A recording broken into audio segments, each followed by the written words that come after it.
without more delay, I would love to take, maybe 2-3 questions, from the audience.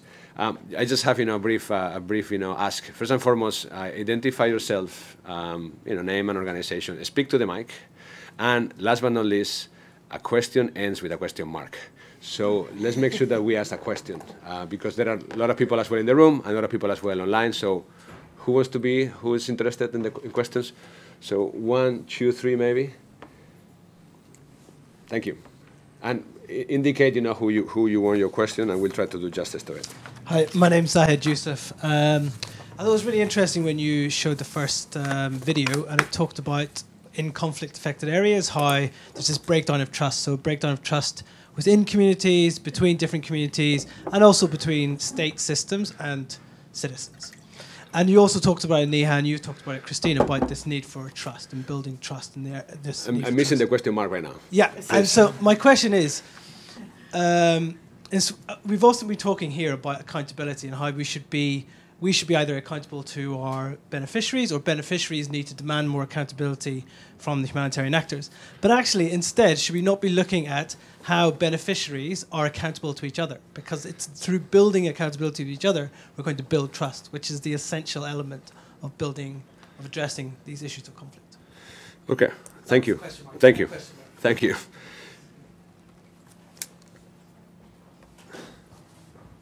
Hi, Anthony Brock. Going back to the point about being able to talk to ordinary people, for example, in the camps in Bangladesh, that came up a couple of times, and hear about people's needs and also people's desire for opportunity, which I think got mentioned. I wondered whether the panel felt that there might be a gap around hearing ordinary people's political views. I know this clashes with the humanitarian sector, so perhaps it's not going to come from that sector. But, for example, the plight of the Rohingya has been discussed extensively in international media, but we don't really hear from the Rohingya themselves. So, sorry, what's the question? So the question is whether there's a gap around hearing ordinary people who are affected by armed conflict, their political views. Okay. Question there, thank you. Hi, my name's Ellie. I work at the International Rescue Committee, but I work in humanitarian advocacy, so I'm not so familiar with programming. But in my experience, the best way to mainstream an approach effectively is to show that it works. And I would like to know from the panel, anybody, the best example you've seen of effective people-centered programming that works, almost if you were to split test against a program where you hadn't consulted affected communities and demonstrating that the effective people-centered approach worked better. Excellent. Can we start from here? Best example on people-centered programming? I can do it. Anahi? For us, at least, it's our program in South Sudan, in the POCs, which is the protection of civilian camps managed by the UN. We have set up a system where basically we came in as technical advisor to groups of community members that we selected and trained on producing information for the communities themselves, and to be able to understand and work within the humanitarian system to bring feedback back to the organization that could respond to those. So we basically, came in with the expertise of being a media development organization, an organization that does humanitarian information. And we worked directly with them to design the program, to think about how we could distribute the program, what would be the best format for the program. And then we slowly work with them so that right now the majority of our projects are self-managed by the people living in the camps themselves. They have access to the cluster meetings, they have access to the humanitarian organization, they have access to UNMIS and peacekeeping operation managing the camp, and they are basically creating this platform where they bring the views and the opinions and the communities themselves into the way the response is being organized. Now, as a disclaimer to that, I think that one of the reasons why that project is working very well is because it's separate and very confined camps, where the logistical issue of creating an accountability system within a geographically controlled area is way easier. If you think about building a system like that in an urban area, it would have to be designed in a completely different way. For me, it would have to be something that I think you mentioned in here, which is our community protection committees in Eastern DRC. There's lots online about them, so I won't go into too much detail, but they're community committees in conflict areas that liaise with security actors and various power brokers within the communities. They do things like negotiate for people who've been abducted to return, but they also act as a platform for the community and to feed into Oxfam as well, into our advocacy around DRC. And we're able to feed back to them about things that we've done. And we actually have something that's cited in here. We went back to some of these committees 3 years on from actually finishing supporting them to see what had happened. And it was probably the most heartwarming thing I've read in our work in Eastern DRC, to see the gains that have been sustained in terms of those community committees and things, particularly around gender, around women's rights, women's representation. And that, for me, is something that I think really work that has accountability at its heart, but actually has lots of aspects around it. I would like to ask David as well, but I would like to ask you, do you think that the sector lacks inspiring examples of where things work or don't work? I didn't hear any from the panel. No examples of effective programming were mentioned. Mm-hmm. I know potentially the discussion went in different directions, but that's, if I'm a donor and I want to know, I want to take this beyond compliance, I want this to be meaningful, I want to know why. Why should I do that?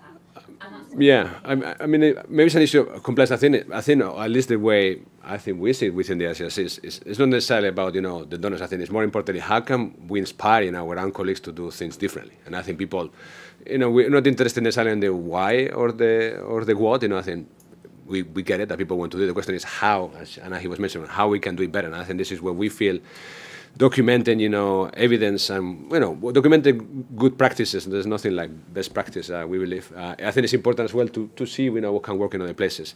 So I would like to, maybe, Christina, you wanted to take a stab at that one. David, we haven't forgotten about mutual accountability and hearing, on political views of people. So we'll touch on that in a minute. But I think we wanted to bring a little bit of color, if I may say so, to the discussion. So thanks for your question. Christina. Let me just take this in a slightly different direction, because I'm going to give you two examples that have nothing to do with the aid sector. So these are courtesy of my colleague and friend Paul Kurian, who's just written a paper for us about networked humanitarianism, which will be out in a few weeks' time. But basically, the two examples of are a WhatsApp group in Somalia, a thing called Daryeel, where a bunch of communities in Somalia who have been affected by drought actually communicate with one another via WhatsApp to be able to give to one another what they need depending on the time of year and depending on the severity of the drought. Another quick example is something called Tahrir Supplies, which is a network that sprung up during the protests in Tahrir Square in Cairo, where you had lots of people who were injured from a lot of the explosions, and where you had ambulance services, people who had medical equipment, doctors, people who had gauze and other sort of things, all coming together via some kind of a social, I don't know if it was Facebook or WhatsApp or something, coming together on social media to determine what it was that was needed where, and actually delivering those services in real time in Tahrir Square. So what do those examples tell us? Number one, that you don't necessarily need intermediaries to do good coordination. You don't need intermediaries like us to be deciding what people want or mitigating people's opinions of that. And perhaps then we should be investing as donors, as response organizations, in developing those networks. Is it those networks that are going to solve those problems for us, and not necessarily all these preconceived notions that we have of programs? Please, I think we might need your mic, because otherwise we might not, colleagues online might not hear you. Thanks. Those are really great examples, and I guess what they also demonstrate is that's using very simple technology. WhatsApp exists already. It wasn't designed for that purpose, and I think we sometimes fall into the trap of thinking that we need to design new, sophisticated, innovative technologies to bring to communities, to help, when actually we should just go to what's being used already. Meet our audiences where they are. David, you have another example you want to share? I don't want to share an example, because I think what your question is going towards is also to say, okay, we have all these good practice and we assume that this is going to improve what we do, but how do we know that this is actually the case? And that's I think, an important point. And that's why on the one hand side, the core humanitarian standard is trying to put on the one hand the good practice, the 9 commitments, and on the other hand also to have the quality criteria, which are largely based on feedback from affected communities, to say, okay, do you actually find that what is being done is relevant, is timely, effective, so that you can actually challenge the validity of the commitments and make sure that, if needed, you adapt it. And we're trying to do something similar in the ICRC with the kind of guiding principles, and making sure that we don't just say, okay, yeah, we ticked all the boxes, but we don't know whether it's making things more relevant. We're trying to, correlate that and make sure that what we advise our colleagues to do is actually making a difference. Thank you. Let me try to connect a question, from this side of the room with a question, that we got online from Ellie Kemp from Translator Without Borders. I think Kelly is interested in well, she wants to know, how we can, what is being done to ensure, let me read, sorry, what is being done to ensure we are communicating with individuals and not just with the better educated and more powerful members of a community. And I guess that also looks into, how we communicate and what actually we choose to listen or not to listen, if I may interpret a little bit your question. So maybe you both have been in Bangladesh recently. So Rachel, I don't know if I can start with you, trying to answer your question on the right. Yeah, it's a really interesting question. I think from my side, I would say that it's a role we can play in bringing people together.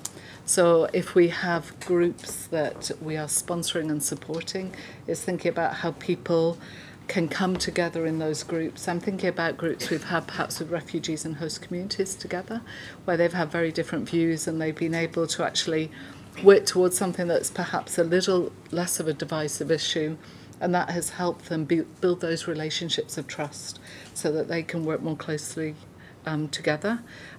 Shall I answer or say something on the other questions? Of course. So, and this builds on what Ellie's brought up. So that talking to people about political things, I mean, it depends, I guess, whether you were talking about party political, which I think we'd probably all be quite wary of, but if it's political things like return and so on, then certainly those sort of opinions. I mean, in one way it's a political issue, return to Myanmar, but for many people it's also just a need and part of their situation. So I'm not sure I would necessarily immediately have called it a political thing. Perhaps I should have. But yes, I think we absolutely should talk to people about that, but carefully as well, because I know I've been in some situations, I'm thinking some camps in Darfur where you talk about return and that actually could bring about huge violence and so on. So with great care. And on Ellie, communicating with individuals, absolutely, I think we have a responsibility to look at who we're communicating with and really think who we're not communicating with and why. And I know for Ellie, one of the big issues would be language, and that was such a difficulty in speaking to women in Bangladesh. So obviously the work that Translators Without Borders do is very important in that. But yeah, we think about who's not in the room, who's not at the table, who we've inadvertently perhaps excluded. Anahi, can I ask you on the question of mutual accountability on what can we do or cannot do, and I will also, I think we're talking about language, as in maybe this is all news, but the word beneficiary probably is dead, or should have been dead, a long time ago.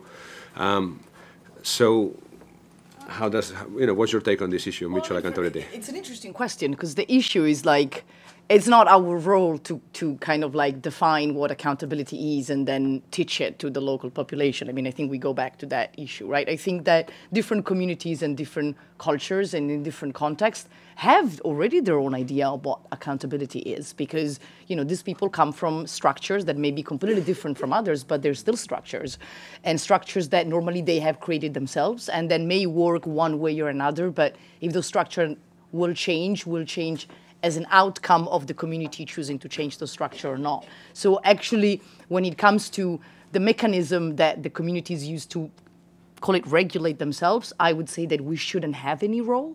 But there is one thing that I think we can do, And, at least from, my organization, it is the mission of the organization I work for. But for me, when you're talking about, accountability to each other, but also when you talk about the political issues, for me, is the importance of the role of local media that we still have not recognized, and we're still not putting, as a very important part of the information ecosystem during emergencies and especially in conflict. If we are talking about, making sure that communities have accountability systems, or we're talking about the issue that communities have a place where to discuss political issue, because one way or another, all of the emergencies we work in are political emergencies, for me, the point is, can we actually support the natural platform that exists in the country, which is most of the time is local media, to create a healthy environment where people can have that conversation.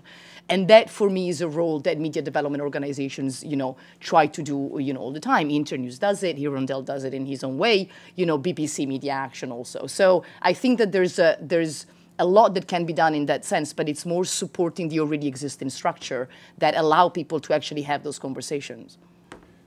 There are more questions in the audience, and I would like to take. I also want to bring a question here from Chris, he's online at the Humanitarian Grand Challenge. Maybe, I think I can think of you, Christina. How much time/effort do agencies spend reporting to people affected by conflict compared to time/effort do agencies spend reporting to donors? Who are we all more accountable to? I have no idea how much time they spend, but I mean, based on the the points that we've all been making. We don't have the figures right now. We'll get back to you. However, I'll take that as a research point. No, but I think what I was saying before. I think that the way that our incentive structures are set up does not allow us. Does not allow us the time to be investing that kind of time and energy into being accountable to affected people, or to be accountable to anybody other than our donors. And I think that's also a matter. I think we could lay that at the feet of the donors. They don't invest in us to be accountable in any other way. Can we take the time? Do we have the peer review systems, as you were saying, to be able to field feedback from them, to do something, to actually listen and do something and act on that feedback? No, we don't, because we're actually not resourced in order to be able to do that. So, I would expect that it would be less time spent reporting or being accountable to affected people. I would expect that if we were given the resources and the time to be allowed to do that, then I think there's a lot of goodwill out there to do. I can remind there's consensus on this one. So, one question from here, one question from there in the room, another two questions there. So, please, briefly, could you introduce yourself? Hi. Marion Casey Maslin from the CDAC network. Thank you very much. I have two questions. I want to with question mark, right? One with question mark. Very big question marks. And the first actually to you, Hako, and to David. So ICRC has a long history of having, you have a duty, a legal duty as ICRC, to disseminate to people affected by crisis, especially in conflict, through international humanitarian law, and especially the rules of IHL. So you have a long history of engaging with communities and communicating on IHL, which I believe, correct me if I'm wrong, ICRC has that obligation, that legal duty. Have you learned anything from that actually you could bring to the wider community in terms of our comms aid discussions? And number two, we have a huge credibility issue in the NGO sector currently. And we all know there's too many of us, and we all know we have very different levels of quality and accountability. Is it time for us to reconsider the human rights obligations of NGOs, especially when it comes to the right to information, et cetera, and to reconsider? We talk about state responsibility for human rights. We talk now about corporations. Is that a new issue? Is that an issue we should reopen? It's already out there, but perhaps this is the time. It might also reduce the number of NGOs. It's 326 as well. So that's a question. Bye. Quick, please, and after we see how much time we have to address. Very quick question. Yeah. So I'm Christina Amon. I'm from New York University, Shanghai.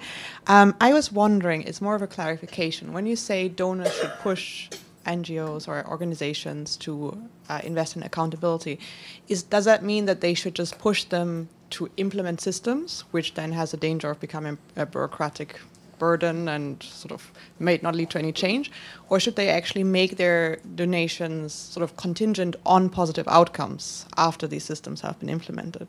Obviously, these are there's different pros and cons, and so I was wondering what your take was. Last one there. Thanks.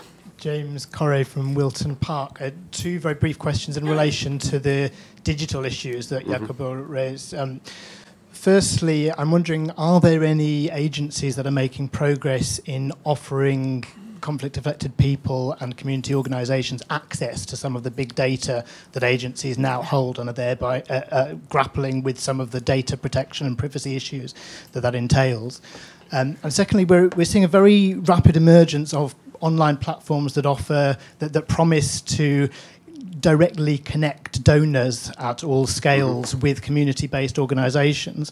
That obviously raises huge risks in relation to accountability. How are we going to preempt those risks, and what opportunities do those platforms offer in relation to accountability? All right. David, do you want to take on first question on I'm just being mindful of time right now as well. I know that you have a limit. We all have limited time here. So maybe, David, you want to take on what have we learned? Well, I mean, Marianne used to be my boss not too long ago. And I've been back at the ICRC since January only, so I don't want to make up a story about what we have learned, because I'm not in a position to do that. I don't know enough on the topic right now, but I'm happy to continue discussion afterwards. On the issue of the bringing human rights obligations for NGOs or aid organizations in general, I think that is the right to information, should it be a human right? Is it something else? I think we just have like a moral obligation to do that, and it's maybe more about how we take seriously the commitment that we actually decide ourselves to do in the context of the Grand Bargain, for example, versus existing legislation. And I think that we just need to be better at demonstrating what we have taken as a commitment and providing the evidence of what we have done or not, and being honest where we need to improve. I would just mention, I mean, from my experience, within the ICRC, I think we do believe that proximity and access are key, period, both physically and digitally. And I think that's it's changing, as technology are in hands of people, and the nature of conflicts is changing. The ability that people have to demand, interaction with us and accountability is changing. It's putting more pressure on us, and I think that's extremely positive.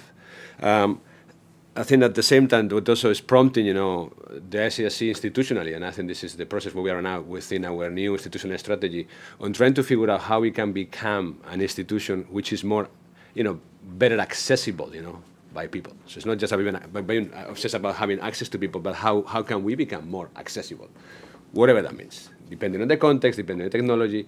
And I think at the bottom of it, to me, this whole issue, and I think the reflection we have within the ICRC is, going back to the issue of morals and principles, is a call for humility. I mean, we know that we can do better, that people deserve better, and I think we want to be thinking, reflecting, funding, ways of operating in a way that, recognize the dignity that people have and meets their information and communication needs, whatever that means. So, yes, we've been doing this for quite some time. At the same time, you never stop learning, and I think the ICRC is pushing itself as well to do better. That's my take on that particular question. Stick and carrots quickly. Christina, I think the question, from here is it seems that this topic is also being prompted by greater demands, from donors to show, how we engage and are accountable to people. Is that a positive thing? And what are the incentives as well? Is that a little bit your question? So how are carrots and sticks working on this particular topic? Well, I think you were asking about, do we need a focus on systems or a focus on outcomes? Mm-hmm. And I think we need carrots and sticks. I think we need both, right? I think, outcome-based funding is what I think we all would aspire donors to be in for. I think, though, we need the systems in order to be able to do that.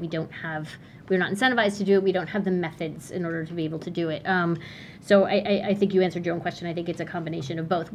As part of our design process, we prototyped an idea called Relief Watch, which was actually a system for peer accountability, whether it's organization to organization or affected person to affected person, or up and down, a way of assessing through a number of different either interviews or through an online platform the ratings of people and the aid they were receiving from whatever organization they were or source they were receiving it from. And I think there is a role for that kind of peer accountability to play, but that does require a reorienting of what donors prioritize, and in terms of funding and investment. It also requires a mindset change on our part and our positioning within the wider sector. Thanks for that. I think we're going to take this question on digitalization during the coffee afterwards. I think we are running slightly over time, and I don't want to abuse the trust and confidence you give us today. I think I have one final question that came online, the first one, which I think is critical to address.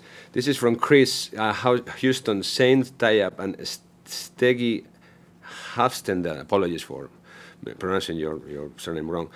So why didn't you invite people from affected communities to participate in the panel? So we wanted to address this very important question. And I think I'm looking at my colleagues as well, with Inodia, and I think as far as, ICRC as the co-organizer with ODIA, I think we felt that, in a way, who represents, affected communities? Are we, by inviting a particular member from the affected community, just, ticking the box, on having an affected person into the panel? And at the same time, I think the larger discussion was, actually, the issues that we need to address, don't they relate to what's not working with us? I think people are demanding and expecting, far better, and greater things from us. So can we actually have that discussion internally? So Chris, Sain, and Stegi, looking forward. I mean, we can have the discussion, offline. I think this is it from our side. It's 3:33. Thank you so much, to the panel for joining us here, and of course, to you in the audience here in London, and also all colleagues, friends around the world. I want to briefly, personally, thanks, of course, Brenda, Wendy from ODI, and other colleagues, we're working really hard, on making this event, happening. From HHI, Patrick Vinn and Anne Bennett, co-authors of the report. At the advisory group, and I'm looking at three, colleagues, who have been working tirelessly, very constructive and critical, feedback. So thanks for that. And the SRC, Sebastian Carlies, Philippe Stoll, and Tina for all the fantastic work. Well, this is a never-ending topic. We hope that we get into, better delivering on what people expect from us. So thanks for coming. The video recording of this event will be available tomorrow at the ODI website. Those of you here in London, please join us for coffee. Thanks again, and we hope that you enjoy the conversation. So thanks a lot. Thanks for coming.